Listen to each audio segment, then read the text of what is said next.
Are you a current or future physician assistant wanting to learn more about finances? Then join me on this journey to become a PA the FI way. Hi, my name is Kat, and I'm a practicing certified physician assistant who will be your host.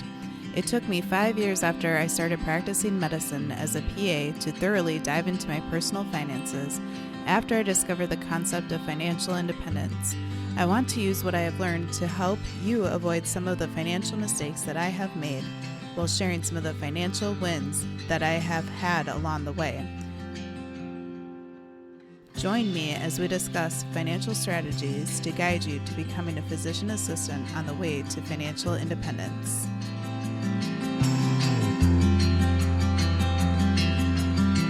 Welcome back to all the current and future PAs out there on their way to financial independence. I hope you are all having a wonderful week. I am really looking forward to sharing this information that we're about to cover. It may seem a bit overwhelming at first, especially if this is the first time hearing it. But again, as I have said before, it is very important that you understand what you are doing with your finances because no one else cares about your finances more than you will. I was able to work remotely from home today. My office has started construction, and our managers gave us the choice of working from home or trying to move offices within the building during the construction. During my first job out of PA school, there was construction at that clinic, and because it was family medicine with walk-in care, we couldn't work from home. So we were seeing patients, and you could hear the power tools such as the drills going in the background, or you could hear the construction workers taking a hammer and doing some demo. And let's just say it was not very conducive to trying to see patients. So as I have mentioned, I currently work in outpatient psychiatry. So the company that I've been working with has been doing a lot of remote telepsych work with the COVID pandemic. So I am thankful to be working in a specialty that remote work is an option if needed. So after I was done seeing patients today, I took a little coffee break, had a latte, and had a little bit of chocolate to try to take a break before delving into some of these topics today. All of this information is super interesting, but again, it can seem a little dry and a little overwhelming, especially at the beginning. But my goal is to try to share it with you in a very clear way so that you have the tools that you need to be able to take control of your own finances so that you can eventually reach financial independence. And once you reach financial independence, you have so many more options for your future self, whether that is working part-time or whether that is switching into a different type of specialty or a different type of field or being able to work on hobbies more. Again, we've covered the different options of financial independence in the past. So I really hope that you've taken the time to really consider why you're thinking about trying to pursue financial independence because that'll help you to be able to focus on your goals easier. I first would like to cover why you should invest, not just save money. And then I'm going to do a brief overview about index funds. And then I'm going to go into the topic of what may be the optimal order of operations for investing and focusing on your retirement accounts. And here's your friendly reminder that I am not a financial planner. I'm not a financial expert, and I'm not a tax accountant either. If you feel like you need professional advice, please try to seek it, but ensure that your financial planner is something called a fiduciary only, meaning that they truly have your best interest in mind, not their best interest, meaning that they can earn quite a bit of money off of you if you're not careful. I am simply a certified PA that has learned this information over the years, and I'm wanting to share it with you so that you are able to set yourself up for financial success. So in the last episode, we discussed emergency funds, and we discussed some options of how to tackle your debt and how to pay your debt back. So once you have decided to build an emergency fund and then have a plan to pay back your debt, then the next area to focus on is investing your money. And as I had previously touched on in the last episode as well, I think that it's important that you can recognize that you can try to build an emergency fund. You can try to pay back debt, and you can try to invest a little bit simultaneously. Now, you probably will have to prioritize one of those areas, at least to start with. And as I had previously mentioned, I think it's important to have at least a small, very liquid, or very accessible emergency fund, such as $1,000, maybe up to $5,000, before you look into building your emergency fund more robustly. And again, that amount that you're aiming for is certainly personal, but many in the financial independence community suggest about 3 to 6 months worth. But some people feel more comfortable with 12 months worth of expenses for their emergency fund. Again, all of this was covered in the last episode, so definitely take a listen if you have not done so already. So as I have mentioned, it is very important that you invest the money that you have saved, not just save it. If you only save the money, it will take you forever to actually build wealth. It's very important that you get that money invested so that those dollars earn more dollars for you. So we've talked about how if money is just sitting in a savings account, likely it's actually losing value over time. But I wanted to share this example with you about why investing is so important. So I would like to compare 2 female PAs as this example, and this is completely theoretical. But let's call them Saving Sarah and Investing Ingrid. So in this illustration, both of these PAs are trying to set aside money from the ages of 25 through 65. If you are listening to this podcast episode, I hope that you are retired before 65. But again, even if you retire from traditional work earlier, you may elect to pursue other options. So let's just go with these 40 years as an example. So in the example, Saving Sarah saves $1,000 per month from the age of 25 to 65, and she puts it in a bank account. She just lets it sit there in her account. Well, after 40 years, at the age of 65, Saving Sarah will have $457,000 saved. Okay, that sounds like a fair amount of money, but is it really an amount that she could live on in retirement? It's possible. It kind of depends upon how much Social Security she'll be getting a month. As a side note about Social Security, no one knows the future with Social Security. So many will not really take into consideration the guesstimated amount of Social Security that they'll get in retirement when they're calculating their financial independence number, but rather choose to view it as more of a bonus or a raise for their income at that time if they are actually able to get Social Security. I'm suspecting Social Security likely will still be around by the time that we age over the years, but who really knows, or it might be a decreased amount than what you're currently thinking. All right, back to the scenario. So let's review what Investing Ingrid has done over the past 40 years from age 25 to 65. So instead of saving $1,000 per month as Saving Sarah did, she invests 1/2 of that, so only $500 a month, and she invests it into a low-cost, broad-based index fund. So after 40 years, Investing Ingrid has $1,205,788 at the age of 65. This example is amazing. It truly shows the power of compounding interest when you do invest and the importance of investing. Even though Investing Ingrid only invests 1/2 or $500 per month compared to Saving Sarah's $1,000 per month, she has $1,205,788 versus $457,000 to live on. Now, I completely recognize that some of you may be scared to invest, or maybe it's more so that you just haven't felt like you've learned all there is to know about investing yet. I hope that I can motivate you to start investing, but I also hope that I can encourage you to learn the why behind it so that you feel more comfortable in order to invest. Again, if you have made it through PA school and are a physician assistant, you not only have had to have discipline, but you've had to learn a ton of knowledge. So I know that you can learn this financial stuff. So next, let's talk about why you should highly consider investing into low-cost, broad-based index funds. So let's discuss what that means.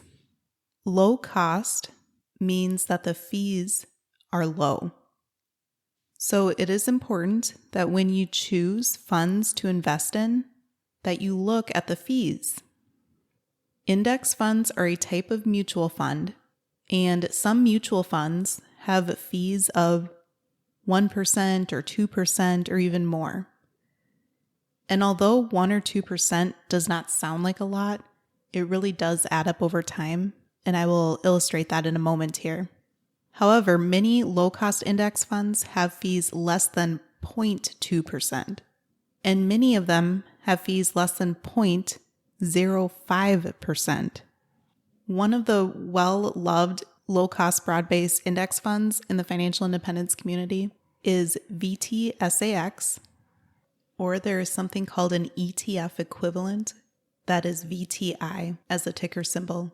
So as a side note, ETFs are very similar to index funds, except that ETFs can be traded and sold throughout the day, and they also often have a lower minimal investment requirement that's needed in order to invest in it.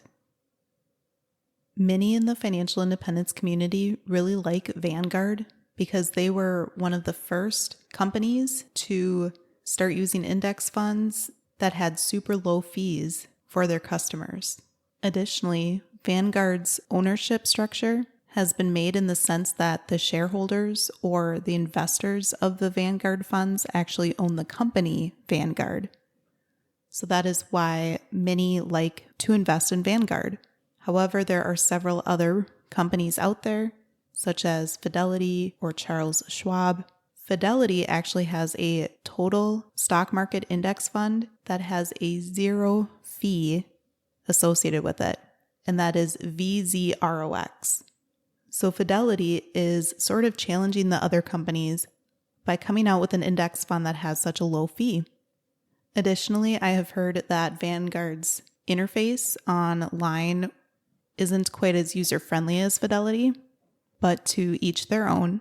I actually own both Vanguard and Fidelity, so it really depends upon the type of stock options that you have available for you. Your company may have Charles Schwab or may use other types of companies that have other types of investment options. But the point of this is to really encourage you to dig into what the fees are. Okay, going back to what index funds are.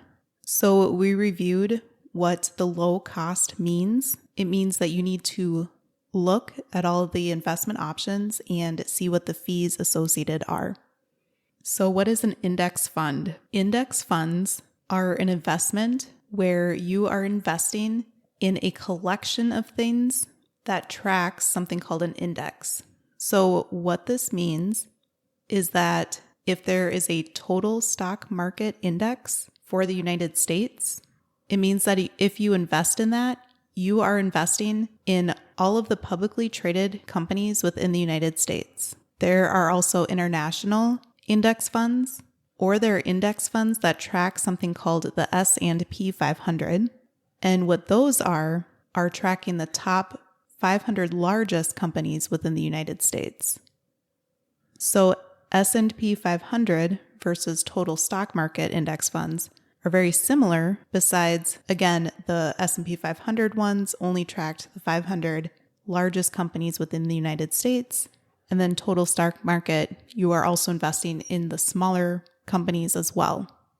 These perform pretty similarly, but there are some differences. So again, do your research and figure out which one you want to invest in, or within your investment options, you may only have the option of either a total stock market or an S&P 500. And just know that they're both usually pretty good options as long as the fees are low.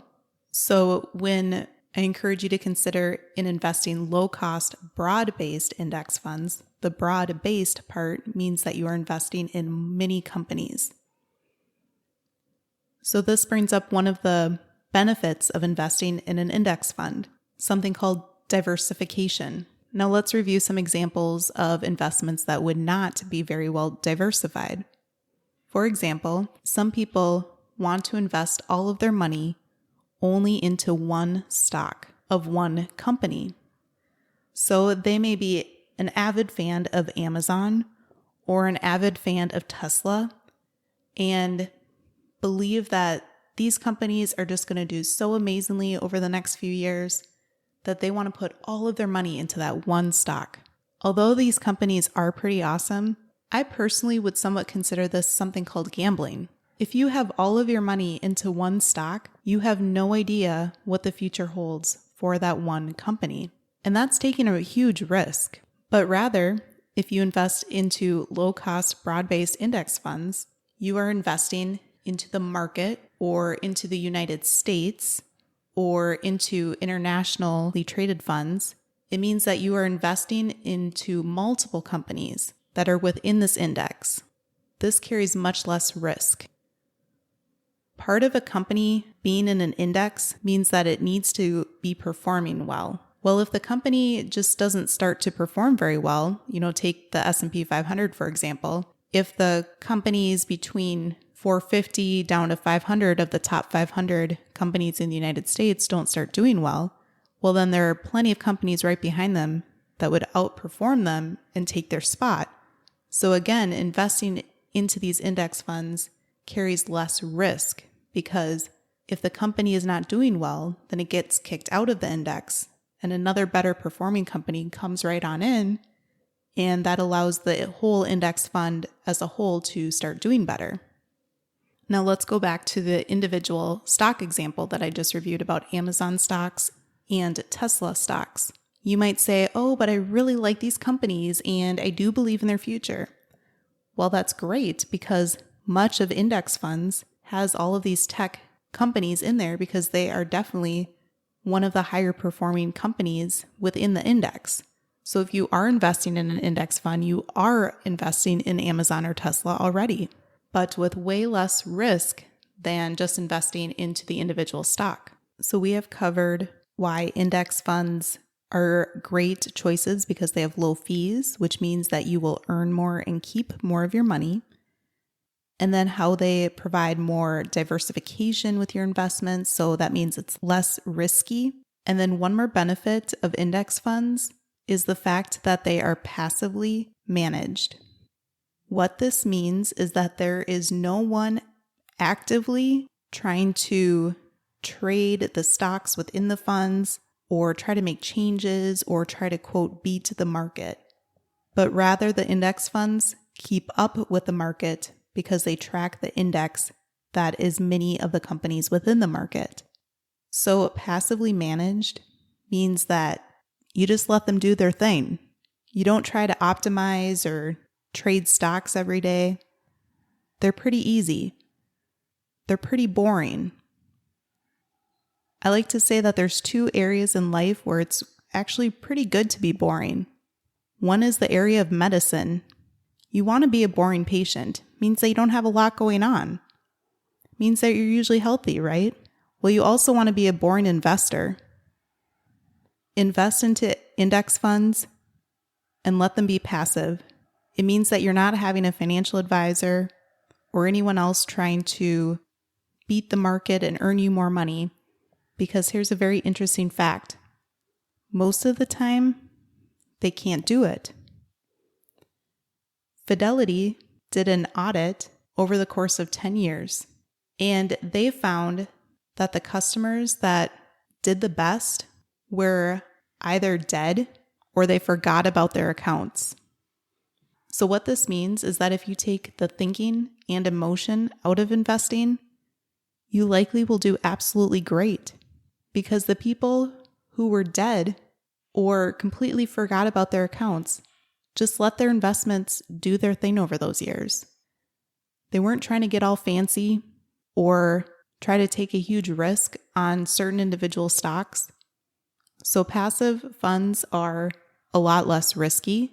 All right, now that we have reviewed why it is important that you actually invest your money, not just save it in a bank account or save it under your mattress or save it in a coin jar, and why you should highly consider investing into low-cost broad-based index funds, which should likely make up a large part of your investment portfolio, although there are some other investment options that can be covered in the future. But again, we're just trying to get your foot into investing.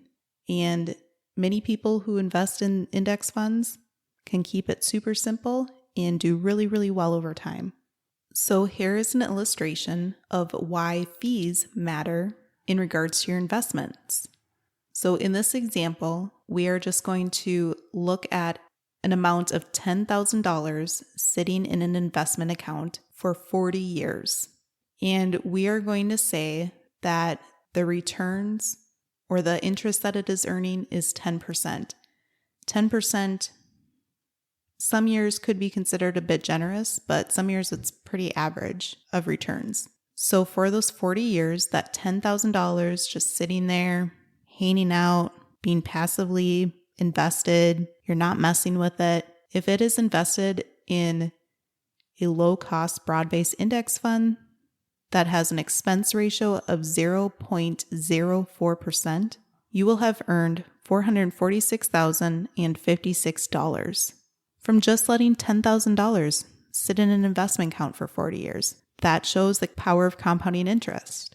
Well, let's show what fees can do to that power of compounding interest. If instead of choosing an index fund with low fees, you go with a mutual fund that has high fees of 2%, after 40 years, you will have only earned $217,245. That's less than half of the original amount. So that was the difference of having an investment fund with a 2%, which is high, compared to 0.04%. Again, you think that those numbers don't sound like a lot, but those fees will eat into your returns. This is why it is so important that you learn to check the fees when you are investing. So next, let's start talking about how to optimize the order of operations of your investment accounts/retirement accounts. Keep in mind, many of you who are investing are very likely going to be starting to do this through your retirement accounts through your employer. So once you have saved a small amount of an emergency fund and are ready to start investing, the very first thing that you should do is get your full employer retirement savings match. So once you start working as a physician assistant, you very likely will be offered a retirement plan benefit that may include a 401k, which is one of the most common types of retirement plans at most companies, a 403b, which is a type of retirement plan for certain tax-exempt organizations, nonprofit employers, or cooperative hospital service organizations, a 457b, which is a type of retirement plan for state employees, or a TSP, which is a thrift savings plan, which is a type of retirement plan offered to federal employees and uniformed service members. So all of you amazing PAs out there in the military, you likely have an access to a TSP. If one of these types of retirement plans is available through your company, you likely will be offered something called an employer match. An employer matching program is a benefit that the employer or the company that you work for offers to match up to a certain amount of your salary that you contribute to your retirement account for the year. So it's an incentive to start to get you to invest. Now listen up. This is free money. So it's worth taking some time to understand how this works for you to ensure that you are maximizing it to its fullest benefit. Every single company's employer match program can vary though. So one company may offer 100% match up to 4% of your salary, and another may choose to offer 50% match up to 6% of your salary. Every company's program and wording is completely different, so double check your company's employee match program details very carefully so you fully understand it. Work with someone in your HR department if you need some help to understand this. You wouldn't want to accidentally contribute less money to your 401k than what you need to earn to get your employer's full match because, again, this is free money, so make sure you are taking full advantage of this benefit. Okay, now that you have decided to earn your entire employer match in your retirement account, let's talk about the difference between a traditional 401k and a Roth 401k. Again, these two types of retirement accounts are very common, so that's why I'm starting with them. So when we refer to 401ks, many people are referring to them in the sense of traditional 401ks, but there is something called a Roth 401k that you can choose to invest in as well. So unlike traditional 401k plans, Roth 401k plans are built by using post-tax dollars from your income. So traditional 401k plans, the amount that you put into there is not taxed right away. So if you invest into traditional 401k plans, that saves you taxes on your current year. However, if you allow money to get taxed and then invest it in your Roth 401k plan, when you withdraw this money in the future, you will not have to pay income tax on it for those years that you withdraw it. Some may like the Roth option, especially if you believe that your quote income in retirement or the withdrawal amount per year that you are budgeting for yourself to live on will be more than your current income as a practicing PA. So examples of this may be that you decide that you're going to invest tons of money, you are going to build a multi-million-dollar portfolio so that when it is time to retire, you decide to live an absolutely lavish lifestyle. Or it could be another type of PA that has opened their own practice, and even though they retire, perhaps that practice is still generating money and they never really sold it fully off to someone else to manage, or someone else who's a PA but has another type of side hustle that starts generating money. And depending upon the amount of that money, it is possible that your future salary could be more than your current salary as a practicing PA. However, keep in mind that many will actually need less income per year in retirement than what you are currently living on. For example, if you currently have kids at this time, by the time you retire, your kids may have moved out of the house, which may decrease the amount of money you need for your total budget. You might not have to pay for all of their food, all of their extracurricular activities, their daycare, their sports, all of those things.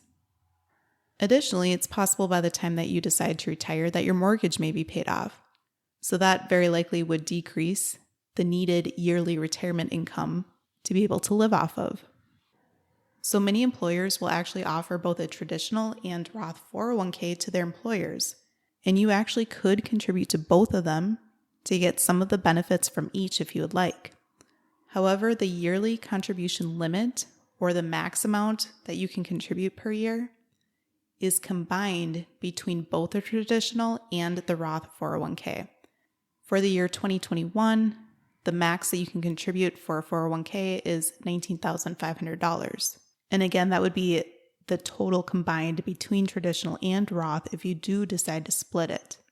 So after you have decided to start investing, you should check to see if you have access to a 457B. So as I touched on before, this is a type of government retirement plan that is usually available for state employees. So this type of retirement plan has a couple of additional benefits. The first is you are not penalized for withdrawing money from this plan no matter your age. So for 401k and 403b plans, you are penalized if you try to withdraw the money earlier than age 59 and a half if you are still working, or age 55 if you are no longer working. Now we will later discuss some caveats to this for early retirees, but this is the general standard IRS rule at this time. But this is not the case for the 457B plan. This is clearly a benefit if you are a PA trying to reach financial independence and potentially considering early retirement. Keep in mind, though, that the amount that you do withdraw will be taxed at your income rate during that year or the years that you withdraw from it. So it's important to try to have your tax rate low at that time.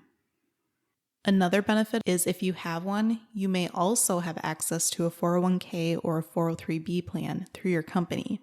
And if so, you can contribute the maximum allowed amount to each accounts for the year. So if you are fortunate enough to be offered both a 457b plus a 401k or a 457b plus a 403b, then you have the current benefit of being able to contribute up to $19,500 of pre-tax dollars from your income into both accounts, or up to $39,000 for the year. These contribution limits do change year to year, so definitely check what the current IRS contribution limits for these accounts are. These contributions to both accounts would be tax advantaged when you invest them and when you contribute to them, which means that the money going into these accounts is not taxed when you contribute to them, but they will be taxed later upon withdrawal, which means that they are tax deferred. So these pre-tax contributions help lower your taxes for the current year, which becomes super important as you start earning more throughout your PA career. So 457b plans have some pretty awesome features, but they often do not offer an employer match. So that's something to double check on. So once you have received your employer match, now is often a good time to fully fund your emergency fund if you have not yet done so. And again, we talked about this in detail during the last episode. So we touched on this next step a bit in the last episode, but it's also a good time to consider whether to pay down the rest of your debt aggressively or to start investing. Again, this decision is very personal. If you are very debt adverse and hate carrying that debt with you, you may elect to put every single penny towards your debt. However, if you don't mind having a bit of debt while you invest, it often can mathematically work out better for you to do both, pay down debt plus invest. So any high interest debt over 10% should try to be paid off as soon as possible. But debt with interest between 5% to 10% is somewhat debatable, whether you should focus on trying to pay that debt off or trying to invest. But usually any debt that's lower than 5%, it's pretty reasonable for most situations to try to focus on investing while making the minimum payments, as the market typically does quite a bit better than 5%. As a reminder, if you delay investing early in your career to focus only on paying back your debt, you are missing out on the magic of compound interest. Compound interest needs time to build upon itself and increase in value over the years. The next type of investment account that I would like to review with you is one of my favorite investment tools that I have learned to use over the past few years. So this next step is to check to see if you are offered an HSA and decide if an HSA is right for you. So HSA stands for Health Savings Account. These accounts are so great for so many reasons that I'm about to review with you, and I am incredibly excited to share with you why these accounts are so awesome. So let's review what an HSA actually is. HSAs are savings accounts that allow the owner or you to pay for qualifying medical expenses in a tax advantage way. So let's review some HSA facts. The first fact is these are the only triple tax advantaged accounts out there. So what are the 3 ways that HSAs are tax advantaged for you? The first is that the contributions that you make to an HSA every year are tax deductible, which means that they are pre-tax contributions. This means that if you contribute to an HSA, it helps to lower your taxable income by that amount for that year. Any way that you can pay less in taxes as a PA as your income grows is a huge win. The second way that HSAs are tax advantage is that the earned interest in your HSA account is also tax-free, meaning that if you leave the HSA money in your account to grow and invest it over the years, that growth also will not be taxed. And the third and final way that HSAs are tax advantage are that any amount of money that you withdraw from an HSA account, as long as it is used for qualified medical expense, is also tax-free. There are no other triple tax advantaged accounts out there, so this is why HSAs are usually an amazing tool that those in the financial independence community use. So the second HSA fact that I would like to review with you are that HSA accounts are only available if you have a qualifying high deductible health plan, something called an HDHP. That's the acronym for that. So if you have many medical problems, or your family members have many medical problems, or use many medications, or have frequent office visits or frequent ER visits or hospital stays, it is probable that a high deductible healthcare plan with an HSA account may not be the best choice for you.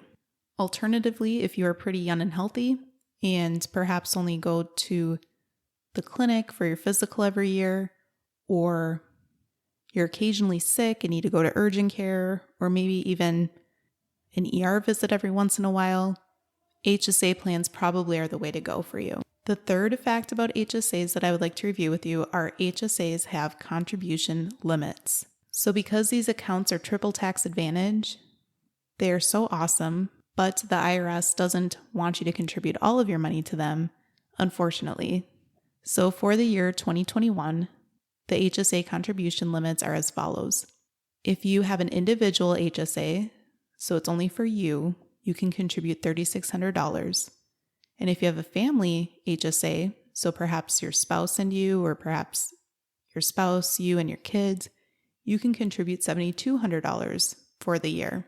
There is a catch-up contribution limit of an extra $1,000 for those age 55 years and older. So the next HSA fact is many types of expenses qualify to be covered by HSA dollars. So what are some examples of qualifying medical expenses that you can use your HSA dollars to pay for? So here's a non-comprehensive list to get you started. Medical bills, prescription medications, dental bills, physical therapy, speech therapy, acupuncture, chiropractic care, ambulance rides, breast pump and other lactation supplies, eye exam, contacts, eyeglasses, artificial limbs, hearing aids, mental health therapy with a psychologist, wheelchairs, etc. Additionally, with the CARES Act that was initiated in early 2020 as a response to the COVID-19 pandemic, the list of qualifying expenses has increased to include certain over-the-counter medications and even menstrual products for those females out there. So here's an amazing HSA tip as well. Amazon actually has a section where you can specifically shop for HSA and, as a side note, FSA qualifying items. How amazing is that? So some common items found through Amazon for HSA qualifying items are thermometers, heating pads, first aid kits, adhesive bandages, blood pressure cuffs, pulse oximeters, TENS units, tampons, menstrual pads, allergy medications, over-the-counter pain medications, over-the-counter acne medications, sunscreen, and for all the parents out there, nighttime diapers for your kiddos. So regular diapers do not count as a qualifying expense for an HSA, but nighttime ones do because they're covering for nightly incontinence, so to speak. As you can see, the list of qualifying HSA expenses is quite extensive, and these were only samples of all of the options out there. So the next amazing fact about an HSA account is that often your HSA dollars can be invested, which allows them to earn even more tax-free money. Now, unfortunately, this is not the case for every single HSA out there, but most of the time you can actually invest some or most of your HSA money that is sitting in your HSA account. So if you do have that option, it is very important that you go ahead and decide to invest it, and you can look at your options available and likely select low-cost broad-based index funds that we've already reviewed the benefits of. So for example, my HSA allows me to invest all but $1,000 in my account. So I have to have $1,000 in quote cash sitting in my HSA account, but then I can invest more than that. But an investment option in an HSA account is unfortunately not always available for you.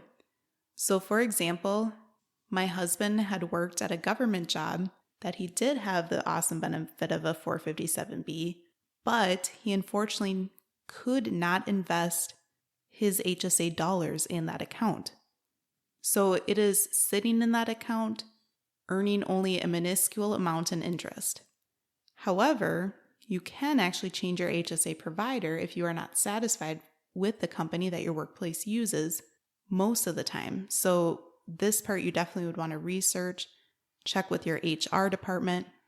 So my husband recently switched from working for the city job to working in a job that he no longer has benefits because he's working with his uncle's small business.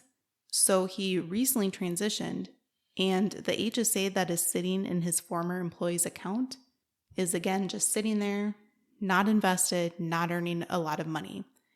And he has the option of just keeping it there, but it is on our list of selecting an HSA provider to transfer that HSA money to so that he does have the option to invest it and so it can earn more over the years. This next fact about an HSA account is one of the amazing benefits of an HSA that many early retirees will utilize. So the best way to maximize the benefits of an HSA account is to actually not use it to pay back medical expenses quite yet.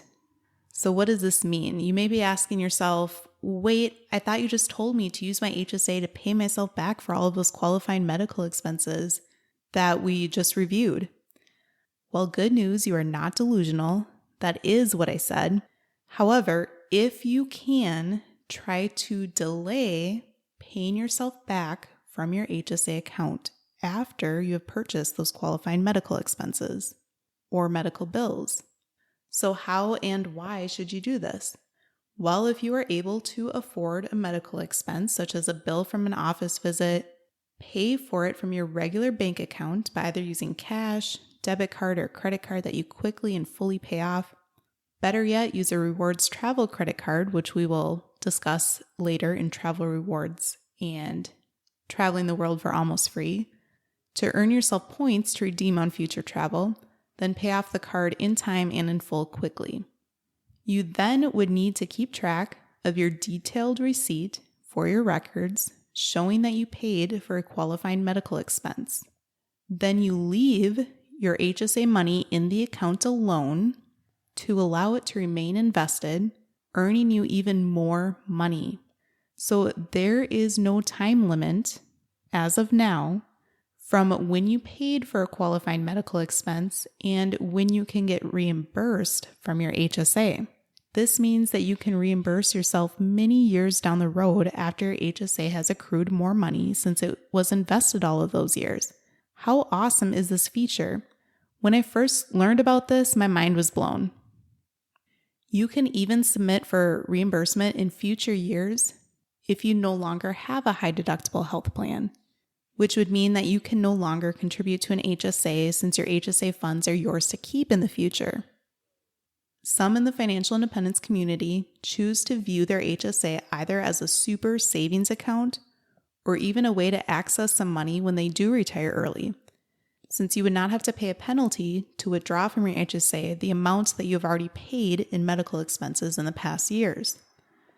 So with this concept, some people get concerned about receipts fading over the years when they are stored, or that the physical receipts themselves may get wrecked in the case of flooding or fires or other natural disasters.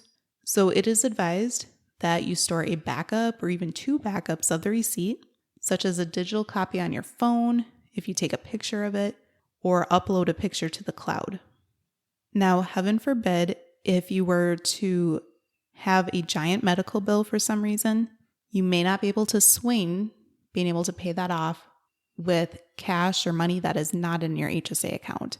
And if that's the case, and you need to use your HSA funds to pay off that bill, then don't beat yourself up about it. Just go ahead and do it and know that all that money was triple tax advantage anyway. So it's still a great savings and a great tool to use. So the next HSA fact is after the age of 65, you can withdraw money from the HSA for any reason, whether it's medical or not. But if you do withdraw from your HSA funds that are not used for medical expenses, you do need to pay taxes, income taxes on those funds. This means that an HSA at age 65 is comparable to a traditional IRA at age 59 and a half. Again, though, in retirement, your income tax bracket may be lower, so your tax rate may be lower. And then the final HSA fact that I would like to review with you is that HSAs are different than FSAs.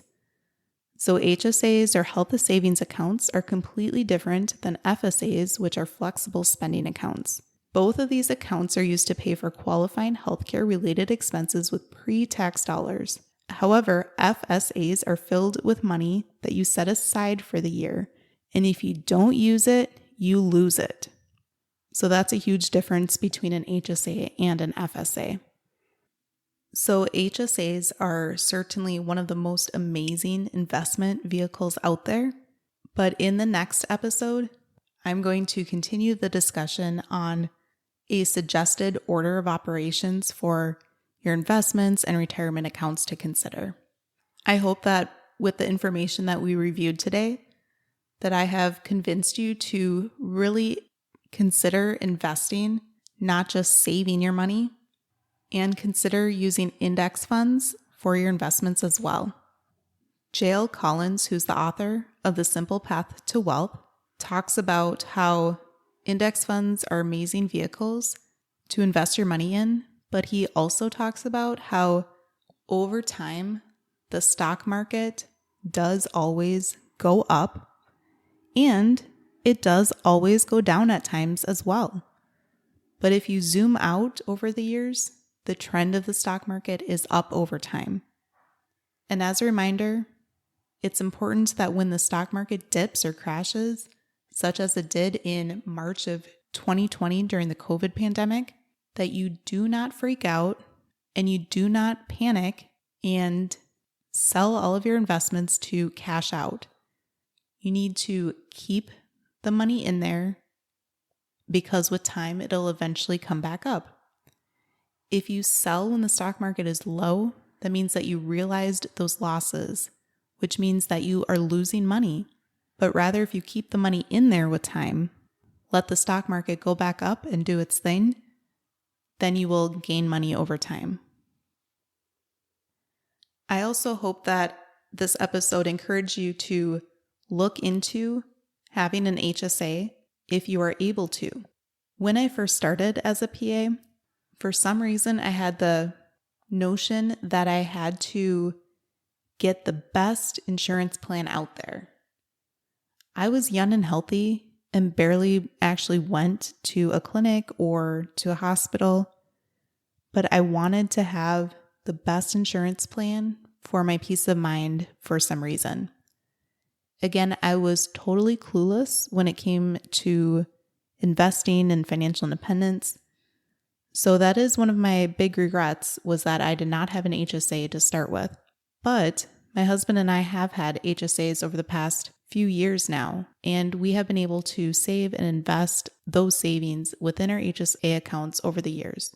And we have been able to save a fair amount of money in our HSA accounts, and mine has been invested over the years, so it really is an amazing tool to use.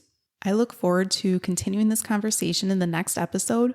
But again, I would like to take the time to say thank you to each and every one of you for taking the time to listen to this today. It shows that you are wanting to learn and grow your knowledge so that you can grow your wealth over the years.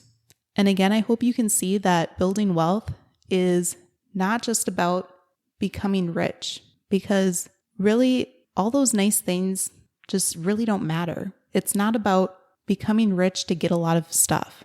It's about building wealth so you have options for your future. Keep in mind that time is one of life's most precious, non-renewable resources. So working hard and investing your money early in your years, if you are able to, or when you first find out about financial independence, will help you buy back more of your future time to do with it as you please. If you found this information valuable, please hit the subscribe button on the podcast player of your choice, and go ahead and leave a 5-star review and write in the comments what you enjoyed. I also really encourage you to consider sharing this episode and this podcast with a PA classmate or a friend or family member, or perhaps a boyfriend or girlfriend or a spouse or fiance that you're trying to get on board to financial independence. For many of you, you likely are not trying to reach financial independence alone. Many of you do have life partners that you are going through this journey with. So it's important to try to get on the same page. I look forward to continuing this conversation next week when we talk a little bit more about the retirement accounts and investing options for you. Have a great rest of your week.